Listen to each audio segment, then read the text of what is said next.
And we're going to go into our next local news story right now.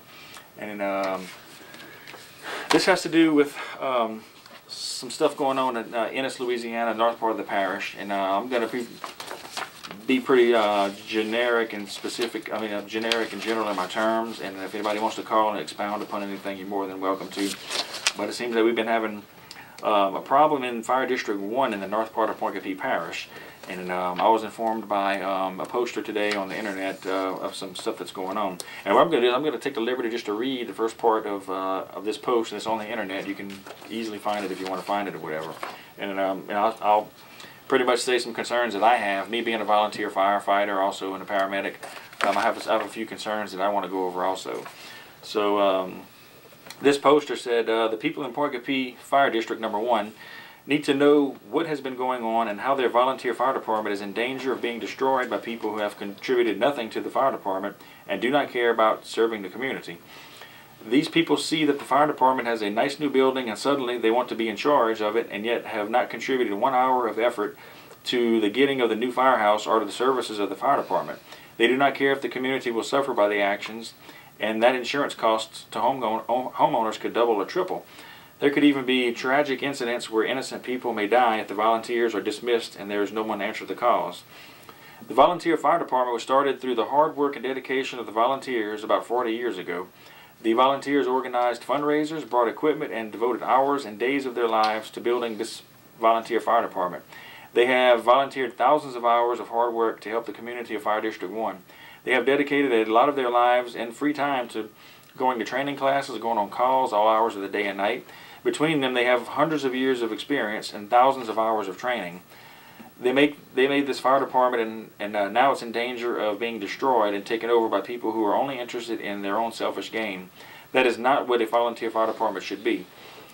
They answer the call for help day or night. Most people cannot even imagine what these volunteers deal with on calls. They're there for people when needed. They drop everything and respond. They respond to medical calls, vehicle accidents, fires, and any other incident where they were needed.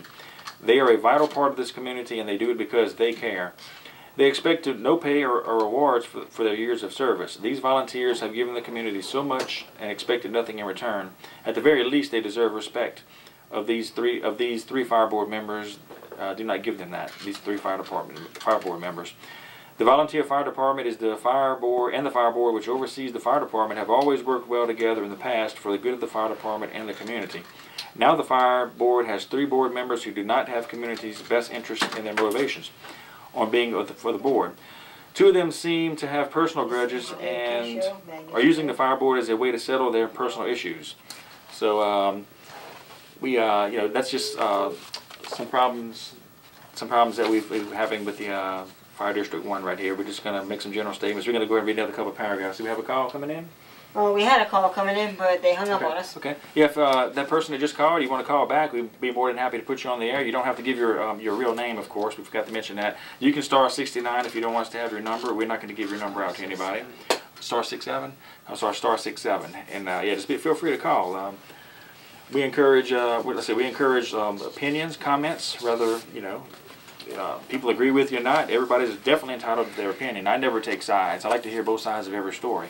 So I'm giving you one side to the story that's been posted on the internet, and I want to hear your side of the story also.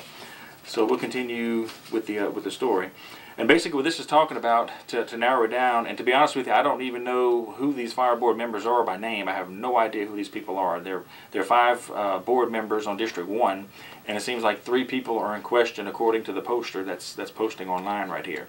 And like I said, I was informed of this today, and I figured I'd get it out to the public to let everybody know what's going on if you don't know what's going on. The poster goes on to say, 2 of the fire board members, call them A and B, are lifetime members of the volunteer fire department. They care about and understand what the volunteer fire department needs in order to best serve the community. They are both highly trained with well over 50 years of service between them and the fire department in this community. They have devoted much of their lives volunteering, fundraising, working hard to build up this volunteer fire department. But they are outnumbered by the 3 board members, we'll call them C, D, and E, whose motives are questionable at best. 2 of these men have never contributed in any way to the fire department, have no idea what all the work the volunteers do, and yet they suddenly feel they should be in charge of the fire department, and that the volunteers need to go so they can take over. And once again, this is the opinion of the poster who's posting the online article. One of these two joined the fire department months ago when he decided to get on the fire board, but has yet to go to any training classes or show up at any calls. He likes to dictate what the volunteers should do, but does not offer any assistance at all or participate in anything the fire department does, except for board meetings, for which he is paid. He has publicly stated, quote, "That's not my job," end quote, when asked if he would help out with the jobs that he expects the volunteers to do it at his command. Two of the three questionable members, we'll call them C and D, Charlie and Delta, have never contributed a penny or a minute of their lives to making the fire department better, and yet they feel they can come in and take over and get rid of the volunteers and that of the Chief Marvin LaSavio. And Chief LaSavio has done nothing wrong, and yet he has been persecuted and harassed by certain members of the fire board. He has spent his life building this fire department and answering the calls no matter what time of day or night. In the aftermath of Gustav, he worked at least 18 hours a day making sure the community had bottled water, ice, food, and tarps. And it's absolutely because of him that we have such a good fire rating. These three board members, C, D, and E, Charlie, Delta, Echo, we'll call them, do not care about the community or the hard work citizens who have to pay much higher insurance rates, even if these board members are allowed to take over. The fire rating that the chief and volunteers have worked so hard to get to a 6, which is a great rating for such a small community, will be affected in our community, and our residents will pay the price. These three board members wish to get rid of the experienced, trained, and certified volunteers and take over and hire people that they can control. They are using their position on the fire board to settle their own personal grudges and do not care that our community will suffer for it. They have stated that they have no problem getting rid of all the volunteers and starting over with paid people that they can control. The current volunteers provide coverage 24 hours a day, and there are usually at least 4 or 5 or more of them who respond to each call. There is no need to pay out hundreds of thousands of dollars hiring full-time firefighter, first responders, when we have experienced, trained, certified volunteers who do the job now for free. And then, so basically it sounds like three of the board members, which I have no names because I have no idea who these board members are, seems like they just want to have it their way or the highway, I guess is the you know, the kind of the vibe that I'm getting from it. Once again, we invite you to call us here at 225-718-5236 if you have any comments or questions about the incidents going on at District 1 Fire in North Parkapee Parish. We definitely want to hear your thoughts or concerns. I'm not a member of this fire department. I'll just let you know right now I have no personal sayings for or against anything that's going on. I'm just basically putting out the comments that were made and letting anybody come out here and say if they're for or against them pretty much. We'll go ahead and continue with the poster said. The last segment of this poster said, the third questionable board member is a member of the fire department but has been suspended from the fire department in the past because of his conduct and his actions.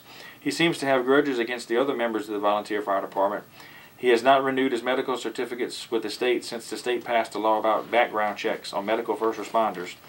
He does not want background checks to be conducted on the members of the volunteer fire department. What is he hiding? What is in his past that he does not wish people to know about? Does he have a criminal record? Would you want someone with a questionable past in your house around your family and belongings? I know you wouldn't. The public needs to demand that background checks be done. The volunteer fire department members overwhelmingly voted to do background checks and would even pay for them out of their own pockets because it's the right thing to do, and they have nothing to hide. These three board members act as though they are invincible. They are very disrespectful to the members of the volunteer fire department. They disregard the laws that are supposed to govern them. For months they have been voting against the other two board members and passing self-serving motions. The law states that there must be a 3/4 majority to pass motions, and at 3/5 is less than 3/4, but they disregard that. They have been passing illegal motions for months now, and they are not interested in listening to the volunteers' opinions, which are based on years of experience and training. These board members come to the meeting with their minds made up and not interested in anything else the volunteer fire department members or even the public has to say about it. Now this is what concerns me, friends out here. And when you break it down, the ultimate people that we're trying to protect is you, the general public. The person that calls 911, the person that's got a house fire, car fire, somebody that's having a rescue, needs a rescue call, an emergency or something, heart attack, stroke, a car wreck. You need the firefighters whether they be volunteered or paid, to be ready to go, be able to use the assets that they have, and you know, the equipment and that they need to have access to. According to the article that the Poster had put, they have voted to keep Chief Marvin LaSavio from being on the property of the new firehouse and from touching any equipment that belongs to the fire department. What is this all about? This is ridiculous. If this is true, that's what I want to know. If you want to call now at 225-718-5236, let's go ahead and talk about this, because this is absolutely ridiculous. That somebody would vote against the fire chief from touching and operating his own equipment. This is absolutely ludicrous. It's ridiculous. What was the chief's crime that they were punishing him for? They wanted the inventory of the equipment and refused to accept the inventory that has been given to them. There is absolutely no indication that Chief LaSavio has done anything wrong, but these 3 board members do not care. They want him out so they can take over. He can still go on calls in his personal vehicle, but cannot touch the fire department equipment. And what's this all about? This is absolutely ridiculous. A person could be having a heart attack in front of Chief LaSavio, but he is not allowed to use the fire department equipment that would save their lives. An injured person could be trapped in a vehicle and need to be extricated, but he cannot use the jaws of life to save them. The board will likely have him arrested if he does. Knowing Chief LaSavio, he would risk arrest if it meant saving a life. He should not be put into this position. He has done nothing wrong, and he has been treated like a criminal. Now, folks, I would like to know what in the world is going on with this. If you're watching this on YouTube right now, you can put a comment in the post below.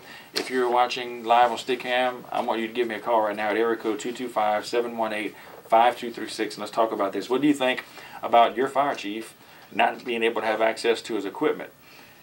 I'd like to know more about this. Is this true? Is this false? Is this based on truth? What is this all about? Poster goes on to say, I pray there are no tragic losses of life due to these 3 fire board members. I hope the people of District Number 1 will stand up against these board members and not let them use their position on the fire board to satisfy their own personal grudges and issues. I ask you to please support your volunteer firefighters. People need to call the police jury members and let them know that it is not acceptable for these board members to take away such a vital part of our community and replace it with a paid fire department that costs hundreds of thousands of dollars a year and provides a lot less coverage and services. It is not acceptable to put a community and innocent people in danger. It is not right to treat our volunteers this way. The volunteers of Fire District Number 1 have been there for the community we needed in the past 40 years. Now it's time for the community to be there for them. So once again, you know, this greatly concerns me. I'm in another fire department, the south end of the parish, and we were having some similar issues with some of our firefighters.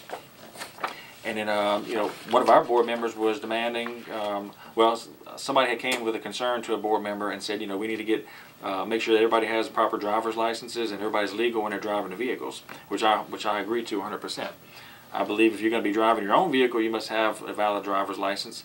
And if you're going to be driving a fire department vehicle, you absolutely need to have a valid driver's license. So the law was made, you know, I mean, you know, they have a right to have background checks, and they also have a right to get a copy of your license and make sure that it's current and there are no suspensions or anything on it. You know, because first of all, it's a morally right thing to do. Second of all, it's not only morally right, but legally it's right too. Because what if you injure or kill somebody on the way to a call? Even though you are volunteering, you're working under the auspices of your fire chief and all the protocols in your fire department. So, you know, rules are made for a reason, and I think they should be kept at all times. So, once again, if you want to give us a call, area code 225-718-5236. If nothing else, maybe just to test our phone lines out. Let us go ahead and know that our phone lines are working, and we'd love to hear from you with your questions or comments. You want to talk about the New Roads mayor race, or you want to talk about the problems District 1 is having, feel free to give us a call right now. And then, how many viewers do we have right now? What's our all-time high? 4. What's our all-time high? Yeah. 4 viewers. What's our all-time high for last segment? I think it was 25. Yeah, we had 25. We had 25 live viewers on our last segment, so that's good. We're having some people listening to us out there. We say viewers, we're actually listening to us right now because our camera feed's not working. Okay, we're going to go ahead and take a break right now, and on the other side of this break, we'll go ahead and continue. But once again, feel free to text us or chat to us on Facebook, Dave K Facebook. Dave K Show Facebook, or give us a call at area code 225-718-5236, and we're going to go to this commercial break. We'll see you on the other side.